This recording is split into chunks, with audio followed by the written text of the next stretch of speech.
अंदर से तोड़ने का काम कर रहे हैं। इन नफरत के सौदागरों को एक चीज याद रखनी चाहिए, हो सकता है ये सक्सेसफुल हो जाए थोड़ा बहुत डर, वायलेंस और नफरत फैलाने में।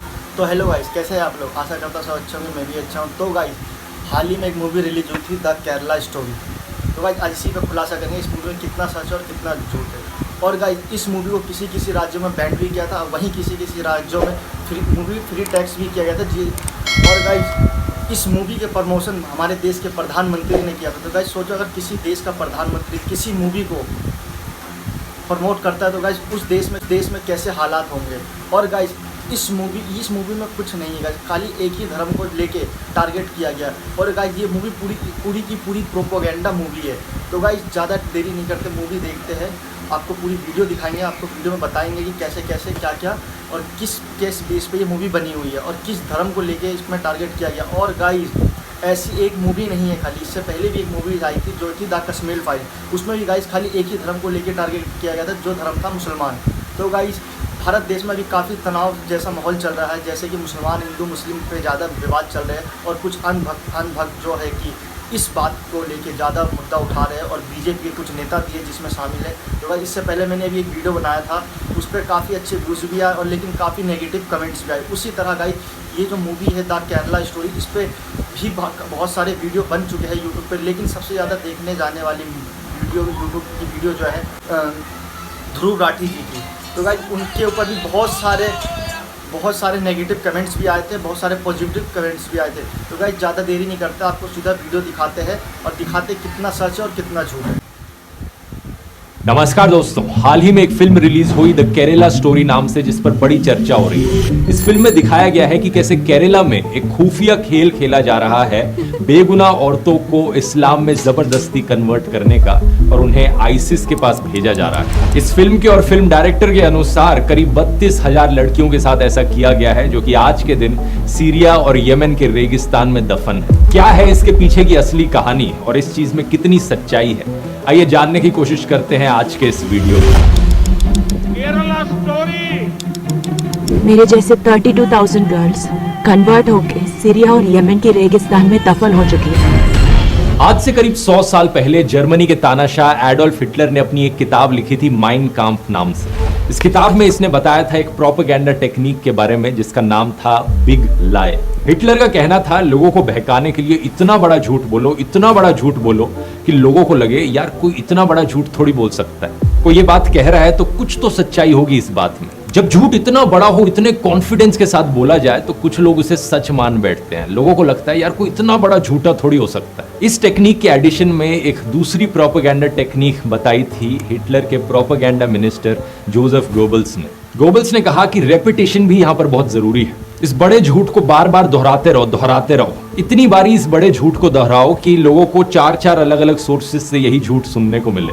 ऐसा करने से लोग और कन्विंस हो जाते हैं। फिर एक तीसरी टेक्निक बताई जाती है हाफ ट्रूथ की, बीच में अपनी बातों में आधा सच भी घोल दो। क्योंकि क्या है ना, कुछ लोग आज के दिन बिग लायर्स को बड़ी आसानी से पहचान लेते हैं। जब कोई कहता है कि अरे यार कोई इतना बड़ा झूठ थोड़ी ना बोलेगा, लोग कहते हैं भाई तुझे पता नहीं है कितना बड़ा फेंकू है, ये इतनी लंबी फेंकता है जितनी दूर नीरज चोपड़ा का जेवलिन भी नहीं जाएगा। तो जो लोग इन बड़े झूठ से कन्विंस ना हो उनके लिए ये हाफ ट्रूथ। मैं क्यों बताने लग रहा हूं आपको ये सारी प्रोपेगेंडा टेक्निक्स, क्योंकि आज आप इस वीडियो में देखोगे कि कैसे इन तीनों टेक्निक्स का इस्तेमाल किया गया है लोगों को बहकाने के लिए। द केरला स्टोरी फिल्म के डायरेक्टर सुदीप्तो सेन से पूछा गया कि ये फिल्म कौन सी सच्ची घटनाओं से इंस्पायर्ड है। इन्होंने कई चीजें कही यहाँ पर।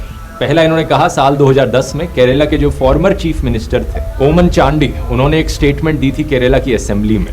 आप इस स्टेटमेंट को गूगल कर सकते हो और कुछ एक इंडिया टुडे की रिपोर्ट सामने आती है। 2500 औरतें, इस्लाम, केरला, ओमन चांडी, बात तो सही है। फिर कहा गया कि एक और former chief minister of Kerala VS Achuthanandan ने एक समय पर कहा था कि केरला अगले 20 सालों में इस्लामिक स्टेट बनने वाला है। आप इस चीज को गूगल पे सर्च करते हो और आपको यूट्यूब या ट्विटर पे वीडियो दिखता है, आपको लगता है यार ये बात भी सही है। फिर फिल्म के टीजर में दिखाया जाता है एक लड़की कहती है कि मैं फातिमा हूं और मैं अफगानिस्तान की जेल में हूं। आप इस चीज को गूगल पे सर्च करते हो और द हिंदू का एक न्यूज आर्टिकल दिखता है, फातिमा, अफगानिस्तान की जेल, इस्लामिक स्टेट। ये चीज भी सही है। यही सारी चीजें दोस्तों एक बढ़िया एग्जाम्पल है हाफ ट्रूथ का। ज्यादातर लोग ऊपर ऊपर से हेडलाइंस पढ़ लेते हैं लेकिन डिटेल में नहीं जाते। पहले आर्टिकल की बात करते हैं, साल 2012 का ये इंडिया टुडे का आर्टिकल। केरला के फॉर्मर चीफ मिनिस्टर ओमन चांडी इन्फॉर्म करते हैं स्टेट लेजिस्लेचर को कि साल 2006 से 2012 के बीच में 2667 औरतों ने इस्लाम में कन्वर्ट किया। 6 सालों में करीब 2500 औरतों ने। लेकिन बात नोट करने वाली ये है कि क्या उन्होंने कभी भी फोर्स्ड कन्वर्जन शब्द का इस्तेमाल किया। उन्होंने कहा कि हम अपनी स्टेट में कोई फोर्स्ड कन्वर्जन नहीं होने देंगे और ना ही हम मुसलमानों के खिलाफ हेट कैंपेन टॉलरेट करेंगे लव जिहाद के नाम पर। क्या यहाँ पर कहीं भी मेंशन किया गया कि कोई भी कन्वर्टेड औरत आईसिस को जाकर ज्वाइन कर रही है? बिल्कुल नहीं। दूसरी साइटेशन देखते हैं, former chief minister VS Achuthanandan का इंटरव्यू। ये केरला के चीफ मिनिस्टर रहे थे 2006 से लेकर 2011 के बीच में। जो वीडियो फैलाया जा रहा है उनका पुराने वाला, इसे सनशाइन पिक्चर्स ने अपलोड किया था, सेम कंपनी जिसने फिल्म बनाई है। सबसे पहली चीज तो इन्होंने इंग्लिश सबटाइटल्स के साथ छेड़छाड़ करी। जो शब्द उनके द्वारा बोले जा रहे हैं और जो सबटाइटल्स यहाँ लिखे जा रहे हैं वो सही नहीं है। दूसरी चीज, यहाँ पर वीएस अच्युतानंदन एक्चुअली में पीएफआई को स्ट्रांगली क्रिटिसाइज कर रहे थे, ये कहते हुए कि वो और धर्मों के यूथ को इन्फ्लुएंस करने की कोशिश कर रहे हैं, जबरदस्ती पैसे देकर उनकी मुसलमान औरतों से शादी कराकर। यहाँ पर भी आईसिस का कोई मेंशन नहीं है। दूसरी चीज, स्टेटमेंट को दिए हुए 13 साल हो चुके हैं। केरला आज भी उतना ही सेफ सेक्युलर स्टेट है जितना 13 साल पहले था। अब अगले आर्टिकल को देखते हैं, जून 2021 का आर्टिकल। यह आर्टिकल बात करता है 4 केरला की औरतों के बारे में जो अपने हस्बैंड्स के साथ अफगानिस्तान गई Islamic state of Khorasan province join करने 2016 से 18 के बीच में। इनके हस्बैंड्स अलग अलग हमलों में मारे गए। इनके नाम है निमिशा आलियास फातिमा ईसा, Sonia Sebastian आलियास Ayesha, marine Jacob आलियास Maryam और रफीला। अगर हम एनआईए की 2016 की लिस्ट देखें of 20 most wanted Indians in Islamic states, तो इन 4 औरतों के नाम यहाँ भी दिखते हैं। इनके अलावा 2 और औरतें हैं, अजमाला और शमासिया। इन दोनों के हस्बैंड्स कजन्स थे और इन 6 औरतों के हस्बैंड्स यहाँ आप फोटो में देख सकते हैं। इन 6 औरतों में से 3 ऑलरेडी मुस्लिम थी, 2 ने कन्वर्ट किया क्रिश्चियनिटी से इस्लाम में और 1 ने कन्वर्ट किया हिंदुइज्म से इस्लाम में। तो सिर्फ एक ही औरत यहाँ पर ओरिजिनली हिंदू थी जिसका नाम था निमिशा नायर। क्या निमिशा नायर को यहाँ पर एक मुसलमान आदमी ने लव जिहाद के शिकार में फंसा दिया? इसका जवाब जानने के लिए हम देखते हैं निमिशा के हस्बैंड कौन है। ईजा। ईजा एक ऐसा बंदा है जो खुद क्रिश्चियनिटी से कन्वर्ट किया था इस्लाम में। उसका पुराना नाम था बेक्सन विंसेंट। बेक्सन का भाई बेस्टिन भी कन्वर्ट किया था क्रिश्चियनिटी से इस्लाम में और वो भी एक और, इन 4 में से एक और औरत का हस्बैंड था। तो दोनों भाई और उनकी दोनों बीवियां सारे कन्वर्ट्स, सारे ब्रेन वॉश्ड। हाल ही में इंडियन सरकार ने इन 4 औरतों को वापस इंडिया आने से रिजेक्ट कर दिया था। इनमें से 3 के video interviews, Nimisha, Sonia Sebastian और रफीला के, आप YouTube पर ऑनलाइन देख सकते हो, YouTube channel straight news global पर। 2020 में इन्होंने इंटरव्यू दिया था और वहां आप असली में देख सकते हो कि औरतें दिखने में कैसी थी, बात करने में कैसी थी और कैसा इनका बिहेवियर था। Then there was a Khilafah when I was a Mamun. I was happy at that time. So I can never say that Khilafah was wrong. What I did was wrong. That I can't say right because I had a comfortable life there. इस video को देखने के बाद कोई भी देख सकता है कि औरतें अभी भी कितनी ब्रेन वॉश्ड और रेडिकलाइज्ड हैं। लेकिन द केरला स्टोरी फिल्म की जो मेन कैरेक्टर है, कॉन्स्टेंटली वो सिंपैथी इवोक करने की कोशिश करती है। फिल्म में जितना बेचारा और इनोसेंट करके दिखाया गया है इन औरतों को, ये इनोसेंस असल जिंदगी के वीडियोस में शायद ही झलकती है। मैं आपसे पूछना चाहता हूँ, क्या आपके अंदर सिंपैथी होगी इन रियल लाइफ औरतों के लिए, या फिर आप इन्हें ब्रेन वॉश बेवकूफ कहोगे? क्या आप चाहोगे कि अफगानिस्तान की जेल में ही पड़ी रहे या फिर इंडियन सरकार इन्हें इंडिया में वापस लाए और इंडियन जेल में डाले?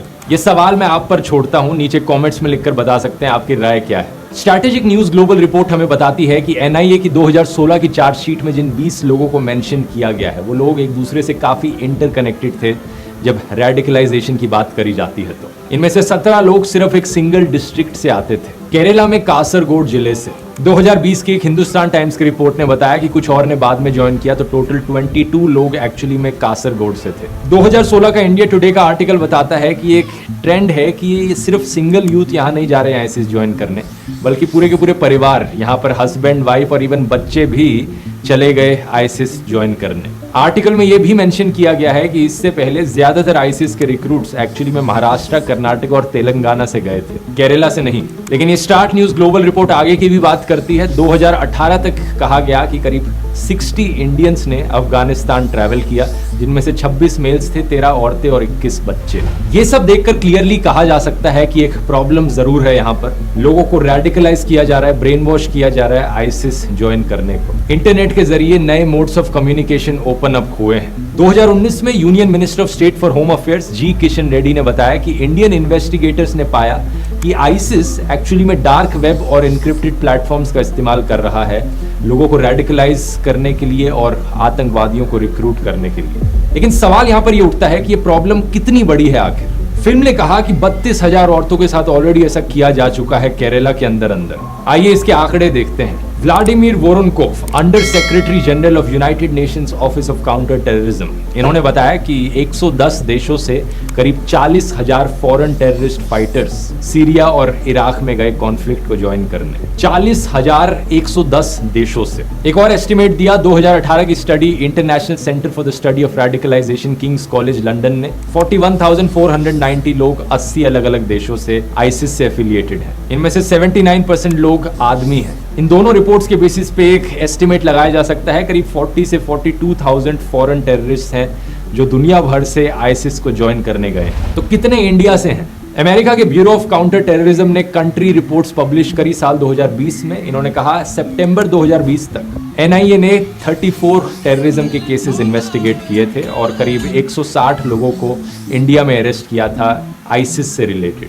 डबल चेकिंग के लिए एक और सोर्स देख लेते हैं। ऑब्जर्वर रिसर्च फाउंडेशन ने एक पेपर पब्लिश किया था अक्टूबर 2019 में। इन्होंने कहा कि प्रो आईसिस केसेस 2014 और 2018 के बीच में इंडिया में थे करीब 180 से 200 के बीच। और ये 200 लोगों का जो अनुमान है यहाँ पर, इसमें सिर्फ वो लोग नहीं है जो एक्चुअली में आईसिस को ज्वाइन करने गए इंडिया छोड़कर, वो लोग भी हैं जिन्होंने आईसिस का प्रोपेगेंडा फैलाया इंडिया में इंटरनेट पर। एक तीसरा सोर्स भी देख लेते हैं। 2019 में इंडियन होम मिनिस्ट्री ने कहा था ये नंबर 155 पर है। अगला सवाल ये कि ये तो ओवरऑल इंडिया के केसेस हुए, केरला में कितने केसेस हैं? तो ये जो 180-200 केसेस का नंबर है, इसमें से 40 केसेस केरला के बताए जाते हैं। तो 200 इंडिया में, 40 केरला में। लेकिन ये नंबर हमें ये नहीं बताता कि एक्चुअली में कितने लोग आईसिस ज्वाइन करने गए थे, क्योंकि इसमें और आईसिस एफिलिएटेड लोग भी हैं, प्रोपेगेंडा फैलाने वाले लोग भी इंक्लूडेड है। एक्चुअली में कितने लोग गए आईसिस को ज्वाइन करने इंडिया छोड़कर? यूएस की डिपार्टमेंट ऑफ स्टेट की रिपोर्ट ने बताया कि करीब 66 नॉन इंडियन ओरिजिन फाइटर्स थे जो आईसिस से एफिलिएटेड थे एज ऑफ नवंबर 2020।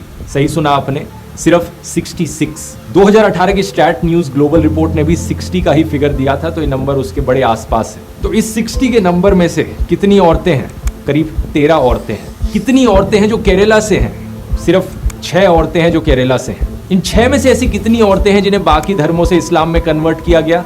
3 औरतें हैं। इन 3 में से 2 क्रिश्चियंस थी और 1 हिंदू थी। तो जो फिल्म में दिखाया जा रहा है ये सिर्फ 3 औरतों के साथ असल जिंदगी में हुआ है, और वो भी वैसे नहीं हुआ जैसे फिल्म में दिखाया जा रहा है। और यहाँ दावा किया गया है कि 32,000 औरतों के साथ ऐसा हुआ। यही है वो बड़ा झूठ दोस्तों। ये झूठ इतना बड़ा है कि कोई आम इंसान इसे सुनेगा तो उसे लगेगा यार 32,000 के साथ नहीं, कुछ तो सच्चाई होगी इसमें, कुछ हजार औरतों के साथ ऐसा हुआ होगा। कुछ हजार नहीं तो चलो कुछ 100 औरतों के साथ ऐसा हुआ होगा, नहीं, सिर्फ 3 के साथ। अब आप में से कुछ लोग कहेंगे यार 32,000 हो या 3 हो, क्या फर्क पड़ता है, कहानी तो वही है ना। इसमें प्रॉब्लम क्या है? कई प्रॉब्लम्स हैं। पहला तो ये कि अगर 32,000 की जगह 3 का नंबर इस्तेमाल किया जाता है तो फिल्म का पूरा कॉन्सेप्ट ही फेल हो जाता है। ये कहना कि यहाँ पर एक खुफिया लव जिहाद की कंस्पिरेसी चल रही है, लड़कियों को फोर्सिबली कन्वर्ट करने की और उन्हें आईसिस भेजने की, और इस कंस्पिरेसी का नतीजा सिर्फ 3 औरतें निकली, तो इसका मतलब ये इंडिविजुअल केसेस हैं, यहाँ पर कोई कंस्पिरेसी नहीं हो रही है। दूसरा, इस लेवल तक जनरलाइज करना चीजों को और एग्जैजरेट करना एक बहुत ही बेवकूफी वाली चीज है। यही चीज अगर किसी और इंसिडेंट के साथ करी जाए तो आप कहोगे कि क्या बकवास है ये। एग्जाम्पल से समझाता हूँ। पिछले कुछ महीनों में हमें ऐसे 3 केसेस देखने को मिले हैं जहां पर किसी इंडियन सिटीजन ने चलती हुई फ्लाइट के अंदर किसी और पैसेंजर के ऊपर पेशाब कर दिया। अब इमेजिन करो कोई अमेरिका या जापान जैसा देश एक फिल्म बनाए यहाँ पर इंडिया स्टोरी नाम से, और उस फिल्म में दिखाया जाए कि कैसे ये इंडियंस तो हमेशा पेशाब ही करते रहते हैं औरों के ऊपर फ्लाइट्स में। 32,000 ऐसे इंसिडेंट्स देखने को मिले हैं जहां पर इंडियंस ने पेशाब किया है किसी और के ऊपर। कैसा लगेगा आपको सुनकर?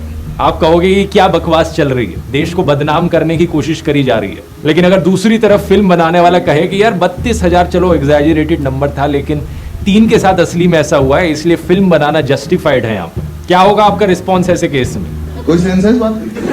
इसी तरीके से दोस्तों 3 लोगों के इंडिविजुअल केसेस को लेकर पूरी केरला स्टेट को बदनाम किया जा रहा है। इस चीज को लेकर जब फिल्म के डायरेक्टर से सवाल किया गया, पूछा गया कि भाई सोर्स क्या है आपके इस नंबर का, तो वो सवालों से भागते रहे। ऑल्ट न्यूज से बात करते वक्त उन्होंने कहा कि जब फिल्म रिलीज हो जाएगी तब मैं अपना डेटा बताऊंगा कि किस डेटा के आधार पर मैंने 32,000 बोला था। द क्विंट को उन्होंने कहा कि ऐसे सवाल पूछने से कोई फर्क नहीं पड़ता, इट इज वेरी क्लिशेड। जब फिल्म की स्क्रीनिंग हुई जेएनयू में तो इन्होंने कहा कि 32,000 वाला नंबर एक आर्बिट्ररी नंबर था, और जब बात कोर्ट में पहुंची तो इन्होंने फिल्म के डिस्क्रिप्शन से 32,000 वाला नंबर ही हटा दिया और 3 नंबर डाल दिया। सच बात तो यह है दोस्तों कि इन 3 औरतों की ये कहानी भी सुनाने लायक है, अगर ये कहानी सुनाई जाती बिना झूठ और प्रोपेगेंडा के। एक एक इंसान जिसे ब्रेन वॉश किया जाता है और रिक्रूट किया जाता है आईसिस में, वो एक पोटेंशियल थ्रेट है। लेकिन ये प्रॉब्लम कितनी बड़ी है इंडिया में एक्चुअली में, इसे आप बाकी देशों से कंपेयर करोगे तो बड़ी शॉकिंग चीज आपको जानने को मिलेगी। इंडिया में मैंने बताया था ये नंबर 66 के अराउंड है जो लोग आईसिस के प्रोपेगेंडा का शिकार बने। बाकी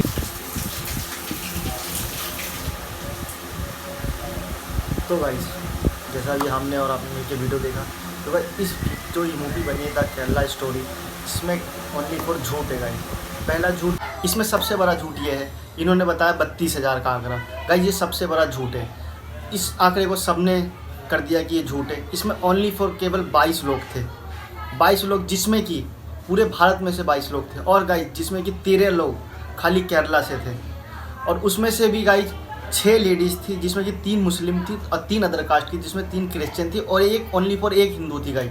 तो गाइस इसमें इतना बड़ा झूठ बोला गया गाइस। सोचो किसी मूवी में इतना बड़ा झूठ बोला जाए, जो लोग पॉजिटिव है गाइस उनके माइंड पे कैसा असर पड़ेगा गाइस। और इस वक्त आपको पता है गाइस कि कैसा भारत में अभी माहौल चल रहा है। तो गाइस इस वीडियो को गाइस इतना शेयर करो, इतना शेयर करो, जितने भी गाइस लोग, जितने पॉजिटिव लोग हैं, वो इस वीडियो के माध्यम से गाइस वो गलत वे पे ना जाए, गलत रास्ते पे ना जाए। तो गाइस आप अपनी सुनो गाइस, किसी और की मत सुनो, आप सच्चाई के रास्ते पे चलो गाइस। चाहे वो किसी भी धर्म को लेके भाई, जो धर्म वाले झूठ बोले गाइस अब उसके खिलाफ हो गाइस, जो सच्चाई कह रहे सर आप उसके भी खिलाफ हो, जो सच बोल रहे हो उससे सच बोलो, जो गलत है सर गाइस उसको हमेशा ही बाइकआउट करो गाइस। गाइस ये मेरा कहना था और ये बस मेरा मोटिव था ये वीडियो बनाने का, कि मुझे किसी धर्म से गाइस, मुझे किसी धर्म से कुछ नहीं लेना गाइस। मुझे सब धर्म से प्यार है गाइस। मेरे खुद के दोस्त गाइस हिंदू है गाइस, मेरे खुद के दोस्त गाइस सरदार है गाइस, और मैं खुद एक मुसलमान हूँ गाइस। मैं उनके पास रहता हूँ, उनके पास जाता हूँ, उनके पास खाता हूँ, मेरे पास आके खाते गाइस। तो गाइस वीडियो बनाने का बस मेरा एक यही छोटा मोटिव था कि गाइस आप जो ये भी भारत देश में माहौल चल रहा है, आप इस पर मना पड़े गाइस। एक भाईचारे की जैसे रह रहे थे गाइस शुरू से, वैसे ही रहेंगे। और गाइस इस मूवी को गाइस बड़ा बनाने के लिए इस देश के प्रधानमंत्री गाइस योगी आदित्यनाथ, जो कि यूपी सबसे बड़ा राष्ट्र है, इस मूवी को गाइस योगी आदित्यनाथ और उसके कुछ नेताओं ने मिल के इस मूवी को देखा गाइस। और गाइस ये यूपी में टैक्स फ्री मूवी भी रहा, बहुत सी राज्यों में रहा, और बहुत सी राज्यों में गाइस इस मूवी का बाइकआउट भी किया गया। और अच्छी बात थी बाइकआउट करना गाइस। अगर इसी मूवी को सच्चाई बना के दिखाया जाता कि 3 लोग ओनली फॉर 3 लोगों के साथ हुआ, तो गाइस हम भी इसका साथ देते गाइस। लेकिन 32,000 का बहुत बड़ा आंकड़ा। और गाइस इस मूवी के अंदर आप देखा, जैसा आपने इस मूवी के अंदर गाइस जहाँ तक था कि खाली मुसलमानों को ही गलत ठहराने की कोशिश करी, लेकिन कोई नहीं गाइस, हमें अपने अकीदे और हमें हमारे इस्लाम पे भरोसा है गाइस। तो गाइस आपसे बहुत जल्दी मुलाकात होगी एक नई वीडियो में। जब तक लिख दिए मुझे याद, दुआ में रखिए याद, और अपना और अपनी फैमिली, अपने दोस्त यार सबका रखिए ख्याल। ऐसी गलत बिहेवियर पे मत जाए, ऐसी गलत बातों पे ना जाए। तो गाइस मिलते हैं बहुत जल्द, जब तक के लिए बाय।